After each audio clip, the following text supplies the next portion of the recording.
The nature of a mother to love their child even before they bring them to this world. This, surprisingly, is sometimes not the case. But ile immediate love, how immediate love, mimi sikuifeel actually, but sikuifeel. Niko tu za hizi mashida zote nimepitia. Nitakupenda kweli. Like hiyo feeling ita grow. According to a research done by National Institute of Health, 1 in every 8 women experience postpartum depression after having their baby. So what is postpartum depression and how does it come about? And what is the Ministry of Health doing as a duty bearer to ensure that they help such kind of mothers? I'll be answering this and many others in this special feature. My name is Kawera Rose Nyaga, and this is a stressful blessing.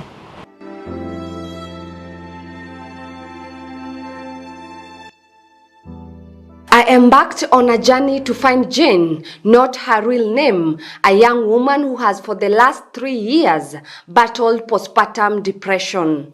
When Jane opened up about the pregnancy to her then university lover, her suspicions about his response were confirmed, and that was the beginning of a rough patch characterized by mental instability. November after exams, ndo tu hata Jumini kwa nakaa shule alikuwa nakaa nje.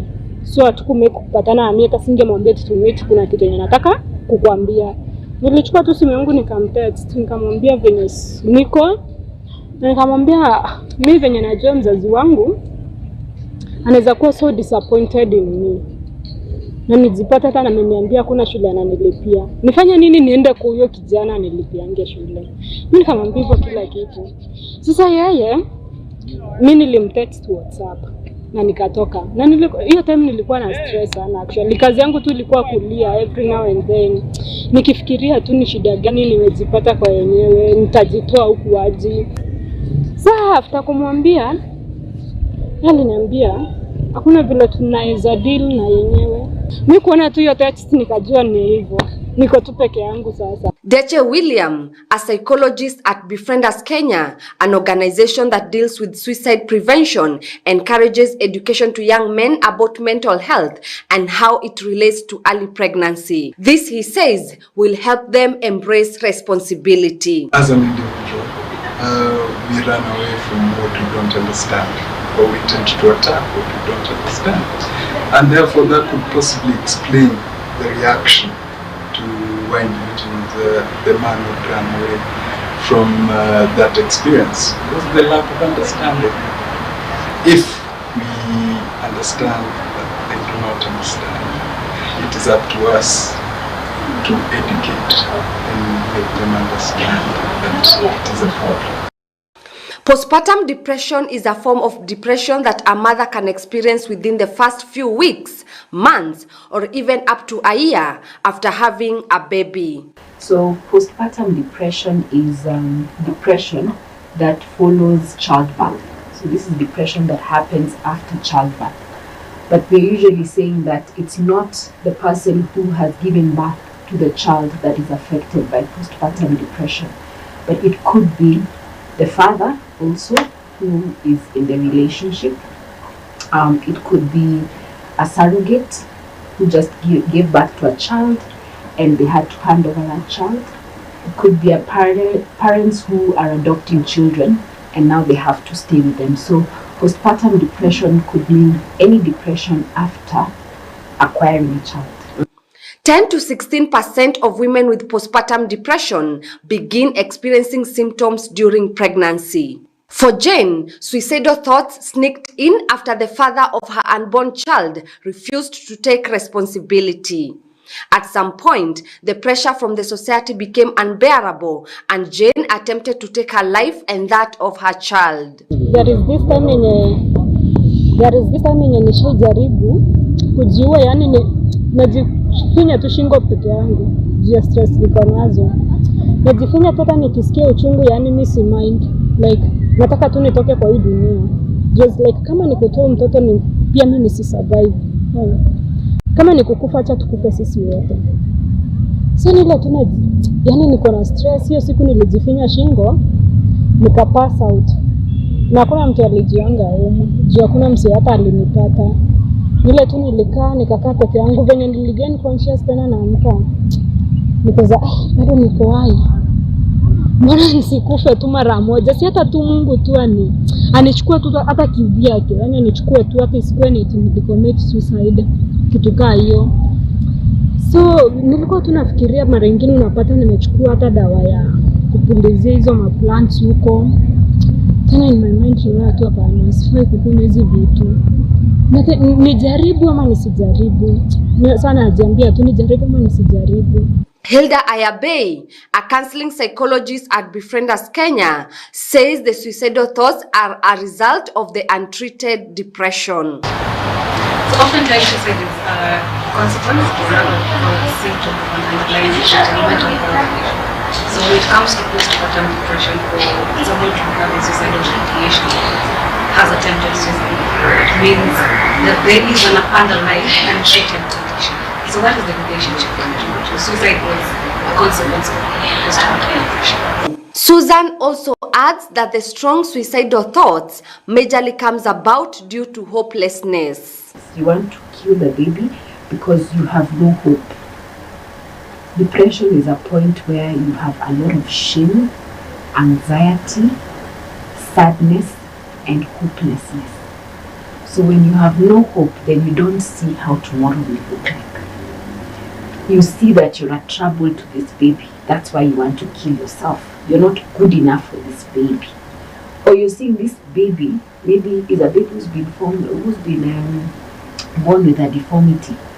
And you're saying you're not even good to be in this world, and you want to it's better you're dead. So you want to kill the baby. You want to kill yourself. Why? Because you're anxious, you're guilty, you're in pain, you're really sad, and you have no hope for the future. Susan Owor highlights that lack of a support system during pregnancy predisposes pregnant women to postpartum depression. Maybe the person who got you pregnant is not there, so your support system is really not there. And because you're also young, when we talk about the support system, you've disappointed your family, you've disappointed your parents. And nobody's there. Nobody wants to associate with you. Your friends' parents are telling, don't hang on to that girl. She's pregnant. Can't you see? Don't you want to be? So you find this human being, number one, does not have a support system, a support structure from the society and from the family. Number two, they are financially incapable of taking care of a child. That's another stressor. Number three, they are immature enough to take care of a child. They don't have the resources, they don't have the maturity. Although postpartum depression can affect mothers across all age groups, the young ones, especially those who got pregnant unexpectedly, are at a higher risk. For many years, Kenya has tried to fight teenage pregnancies, but the fruits have proven to be minimal owing to the research that was released recently by the Ministry of Health. Teenage pregnancies continue to be a biting pandemic, not just in Kenya, but also in some other countries. But now the unfortunate thing is that Kenya is now ranked number 3 in countries most affected by teenage pregnancies. But now you see, we saw this coming. Over time, we've been dealing with issues related to child marriages, to issues relating to girls dropping out of school because of early motherhood. And I think the COVID-19 pandemic and lockdown measures that were input really restricted the access to awareness programs, events, and workshops that girls used to get when they were in school. I still feel we have a duty to increase the awareness, even at a personal level, because much of the country is still remote. We've got people that cannot access electricity and healthcare centers enough for them to have these workshops and these empowerment programs and these mentorship workshops that tell them how to deal with teenage pregnancy right from beginning through having it up to the postpartum period for very many young girls. When Jane finally delivered, it was just a continuation of the mental torture, and she didn't even feel the mother-child love at first. Like nilikuwa nashindwa sasa, kaka mtu kweli nitakapenda mimi nilikuwa nasema nitakapenda sasa surely. After shida zote nimepitia, hii stress yote juu, actually kama kuna stress yenye nilipitia mimi si ya financial support ama nini, ni ile emotional support. But ile immediate love how immediate love mimi sikuifeel actually, bado sikuifeel. Niko tu za hizi mashida zote nimepitia, nitakupenda kweli, like hiyo feeling itagrow. Hiyo yenye unajua sasa, hata si mtoto unaambiango mama akimpata ana place tu mwenyewe kwa chest. Mungu alichukulianga tu direct kwa hizi zinaitwa hizi za osi za watoto nursery, huko ndiko alipelekwa direct juu singe make kuketi chini ni mshike. Her frustrations now spilled over to her newborn baby, something that Jane says however much she tried was unable to control. Unapata mtoto akianza kulia, mimi sijui nini ilikuwa ina happen, yani tu akili yangu nasikia tu siko sawa. Nikijaribu hata kukanyamazisha akanyamazi. Sana jipata tu na kagonga na yani namshautia. Nikimshautia hivyo tu akiniangalia tu nasikia tu vibaya. Unaona? Hata akinyamaza niko za gani. Like mbona nisielewe huyu mtu ni mtoto. Huyu ni mtoto na kuna vitu zenye atafanya zenye anafaa tu apelekwe polepole. Lakini hata nikijipata kwa ile situation tena, yani nakaa tu akili inachemka, yani inanipeleka mbio, siwezi fikiria. Nakagonga nafanya nini. Hata kama sina kenyewe hapo, time nyingine kuna time yenye najipata tu hata kama nimeshikilia kitu hivi, naanza tu kutetemeka bure. Unapata tu nimeangusha, kama ni sahani, kama ni glass, kama vitu zote tu naangusha tu zikivunjika. One of the signs that could differentiate postpartum depression is when now you want to even, throw away your child. They don't want to hold their baby. They don't want to take care of their baby. They're not taking care of themselves. They don't even want to see their friends. They are disinterested in the things that they used to love. You have extreme sadness, prolonged sadness, crying for no particular reason, and most of all, not even taking care of your child. Mm-hmm. Susan says that in most cases, the child could trigger negative emotions depending on how the child was conceived. It's very normal. It's extremely normal. It's like if you had an accident in a particular road. Every time you pass that road, you'll remember that accident. You'll find that it is normal to, and it should not be condemned, and it should never be looked at something that should not be spoken about. But a child can trigger negative emotions, and you need to be aware of that. This child could be as a result of rape. You did not consent to a sexual act. It reminds you of that, and you need to be aware and make appropriate decisions on that. This child could have robbed, your youth. This child could remind you of anything, but it's up to you to decide, what am I going to allow this child to remind me of? In 2015, the Ministry of Health put in place a Kenya Mental Health Policy 2015-2030 in line with the country's Vision 2030, with an aim of attaining the highest standard of mental health by then. So what is the Ministry of Health doing at the grassroots towards attaining this goal? We've partnered with the government and we do one major event, September 10th, that is the World Suicide Prevention Day, where we talk about suicide at large. We explain it, we expound on it. We talk about the situations that can lead to suicide. We talk about the postpartum depression, because this is one of the areas that actually contribute to postpartum. Yes. According to Lovelyn Carey, the mental health care of mothers is something that is yet to be prioritized. On the mental health care of mothers, I feel that it has been overlooked, yes, because again, as a developing country, most of our activities and practices are still affected by the cultural traditions and, barbaric practices.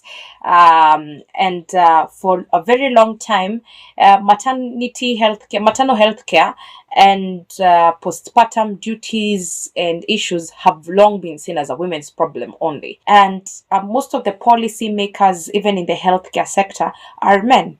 And so when we talk about healthcare and issues and policy surrounding it, most of these issues actually that are postnatal are not highlighted.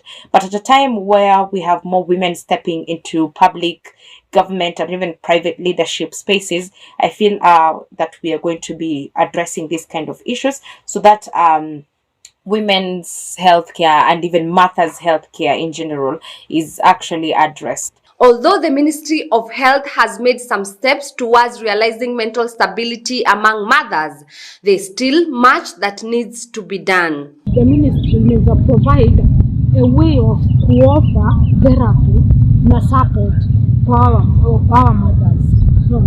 Wawasaidie tu in a way of cope na hiyo time and a way of help in improving their mental stability.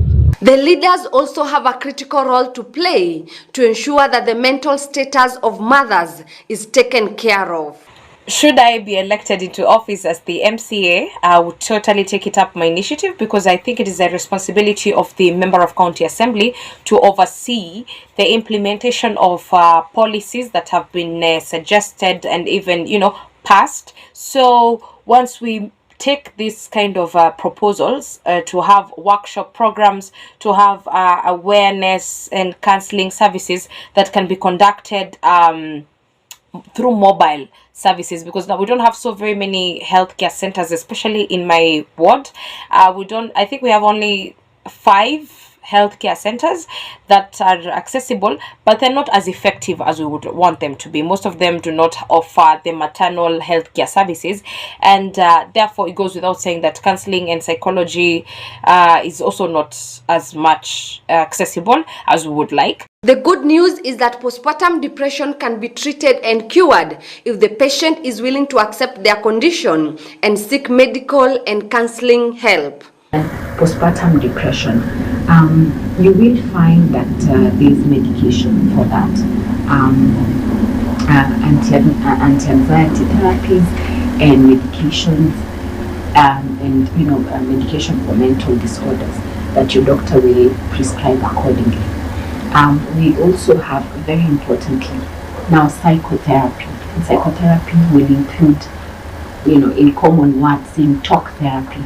And this is where you either see a coach or you see a counselor or any form of therapist.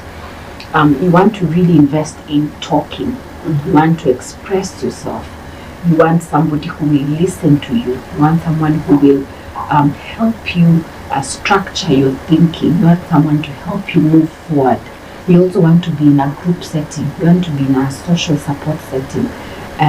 Be close to mothers who are experiencing the same as you. You'll find a mother is experiencing the same thing you're also experiencing. So that is key. Again, very importantly, exercise and eat well. Rest well. Those are important. As simple as they look like, they have a lot of weight. The male figures in our community, especially the fathers, Joseph says they need to come in and offer emotional support to such mothers. Your father, probably those ladies who get pregnant and they deliver at home, fathers are there. You see, the thing is we will start judging. Probably as a father you will be like, my daughter went against what I thought. But it is a hard time that you as a parent, as a father figure, you come in and fill that gap. But if you bring that issue of you are getting mad and you're thinking about your school fees or thinking about the wasting of resources that your daughter has done, will only bring a lot of problems. Yes, the girl has gotten pregnant or has delivered. The father figure is not there. But what we think, or what I think, is that we can bring the men together. We can talk to the fathers. We can talk to the uncles. So if you bring that woman close to you, you will have saved a life. The government, the society, and the non-governmental institutions have a critical role to play to ensure that mothers going through postpartum depression are offered treatment and the emotional support that they need. My name is Kawera Rose Nyaga.